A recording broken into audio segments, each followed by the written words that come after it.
আসসালামু আলাইকুম দর্শক, দেখুন দূর থেকে মনে হচ্ছে কোনো সবজি ক্ষেত, আসলেই তা নয়।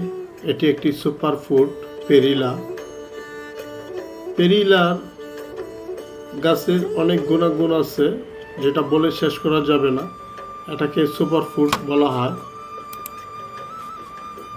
দেখুন কি সুন্দর, পাতার ফাঁকে ফাঁকে কি সুন্দর ফুল দেখা যাচ্ছে। সাধারণত দক্ষিণ পূর্ব এশিয়ায়, বিশেষ করে দক্ষিণ কোরিয়া, চীন, জাপান, নেপাল, ভিয়েতনামে এর চাষ হয়। এটিকে সুপারফুড বলা হয় এই জন্য যে এটা হৃদযন্ত্র, মস্তিষ্ক এবং ত্বকের জন্য খুবই উপকারী। আমরা এখন আছি শেরেবাংলা কৃষি বিশ্ববিদ্যালয়, এটা ঢাকা আগারগাঁয়ে অবস্থিত। আপনারা চাইলে এখানে যে গবেষণার অফিস আছে সেখানে যোগাযোগ করে আপনারা এটা চাষ করতে পারেন।